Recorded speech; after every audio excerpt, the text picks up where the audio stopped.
Magandang araw mga kaibigan. Bigyan natin ng reaction, opinion itong post ng Politico. Title, Unlucky 9. Marcos reportedly eyes biggest cabinet revamp yet. Bago lang sila nag-cabinet revamp noong May, after May election. Ngayon, taon-taon na lang nagka-cabinet revamp. Ay nako, ito. With his trust and approval ratings continuing to slide, Ferdinand Marcos Jr. is reportedly preparing his most extensive cabinet shake-up yet as the administration enters the new year, Politico has learned. Scoopers say the revamp could affect as many as 9 key government agencies.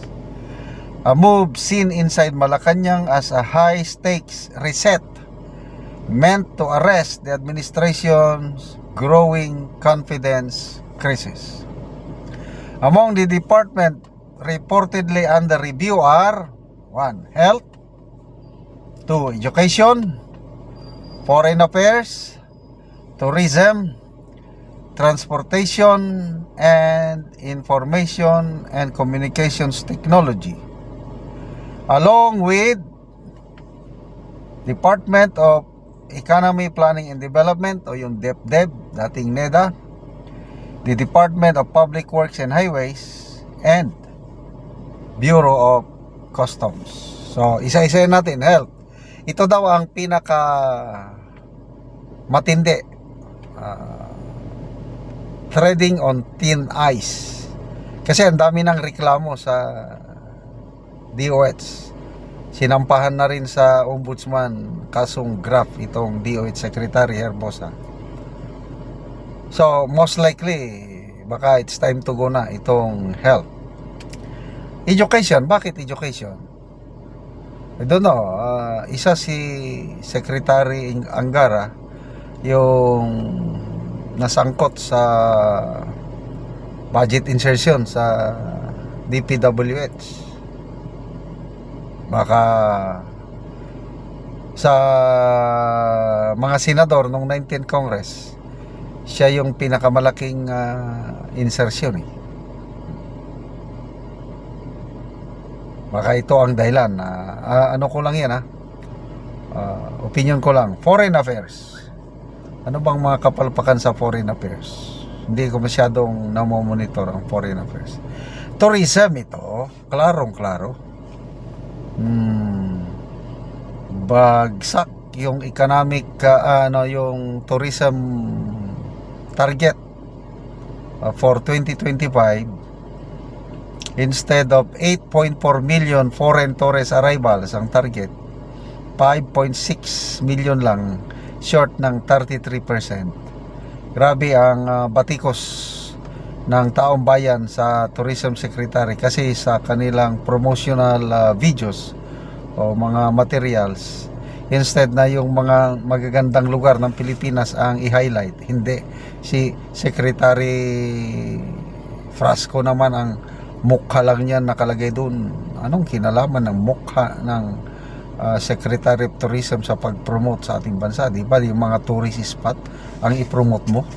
Bakit yung mukha ang Kaya umani ng matinding kapalpakan itong si Tourism Secretary Frasco. And then transportation, bago lang di ba? Galing sa DOTR si Secretary Vince Dizon bago DPWH. So kabago-bago lang sa. But I don't know sino yung OIC ngayon. And then DICT, Communications and Technology. DICT. Okay, ito, DPWH na discuss ko na kanina. DepDev. Wala, 3 taon na hindi namimit ang economic growth targets ng gobyerno. Baka it's time to go na rin. Napurnada ng presidente sa DepDev Secretary. DPWH, Bureau of Customs. In fairness, wala naman akong nababalita ang nangyaring masama sa customs. Kaya lang, makatahimik yung nangyayaring mga smuggling dyan, bakit isinama ang customs? Okay, so while the extent of the reshuffle may vary from agency to agency, one cabinet official appears to be on especially thin ice, Health Secretary Ted Herbosa. Yan. So, good luck. Ito, magbasa tayo sa mga comments. Armando Domingo, keep those new in their designation. Executive Secretary, DPWH, Secretary, Education, Finance, Agriculture. Sila rin.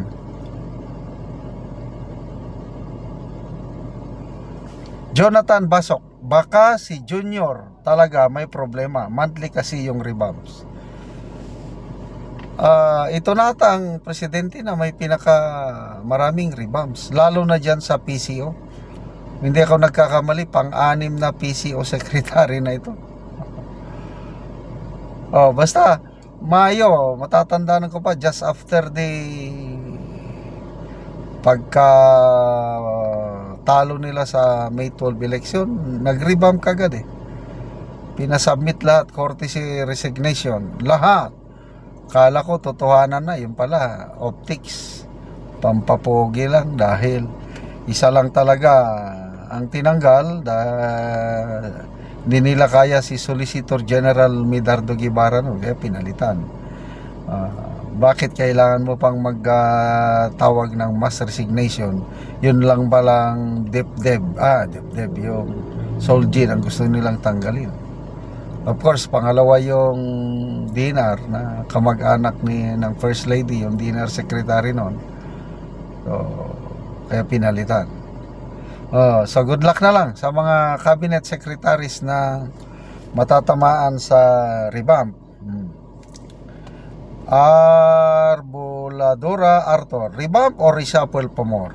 Remember, BBM, you asked all of your cabinet secretaries to submit resignation, tapos reshuffle ang nangyari.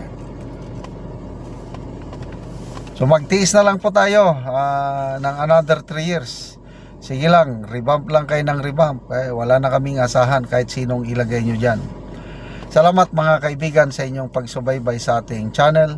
Nakakatulong kayo ng malaki sa tribong Talandig ng Bukidnon dahil ang sweldo natin sa channel na ito is pantulong sa tribo. Namimigay tayo ng mga libreng yero at pako para makapagpatayo sila ng mas maayos na tirahan. Panoorin nyo ang video na ito. Ihatag nga yero.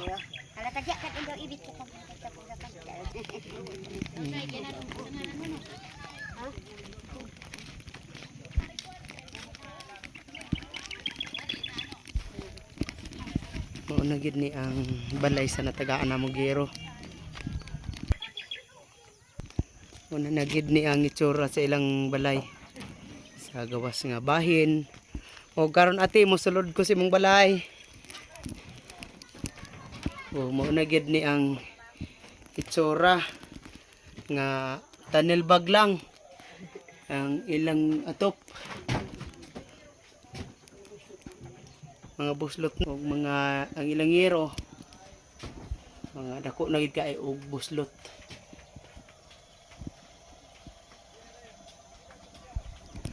Kuan giling ka te pilan ni dito ate pila na nakatuig imong balay? 4 years. Upat na katuig. Upat na katuig. So mo nga inani na ang iyang itsura. Oo, sa upat ka tuig, wala pa gid mo sukad nga nakapuli og atop. Wala ba? Kay nga naman ati sukad nga upat na ka tuig, wala pa mo nakapalit og gero. Kay manggod tungod sa kalisod, akong bana sa naoperahan. Na nakabalik ni sa zero. Nakabalik mo sa zero. So ikaw lang pirmi ang gapaning kamot. O makatrabaho na akong bana pero dili gid kaayo kay opera naman siya sa 2022. So ikaw ra gapangita. Mm. So lisod gid kaayo tiba. Lisod So makahilak gyud ta sa kalisod nato ba nga karon bag-o pa matagi mo og gero sa inyong paganto sa ulan. lagi kay dili kay ko pagkakuan pa refresh among balay kay na ako eskwela lang upat ka buok tulo akong high school. Tapos na pa ko'y anak nga kuan ay kapansanan kada adlaw minimum gyud niya 50 pa eskwela sa tikalaan. Dili siya pwede maka-eskwela kung walay 50 kada adlaw. So unsa dayto imong trabaho ra? Karon ang akong trabaho magsanggi, magmuso ko usay abono bisan palalaki nga trabaho usay makatrabaho ko kay tungod sa kalisod kay daghang kay mga eskwela. Samot na to akong eskwela nga dalaga nga graduate nga grade 10 ani.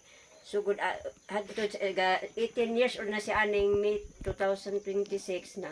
Sige ra gaplitian kada adlaw minimum gud 50 so kada adlaw ko gamuso gaiplitira palit ra kuan nila bugas para lang gyud nga maka-eskwela akong mga anak. So salamat kayo te.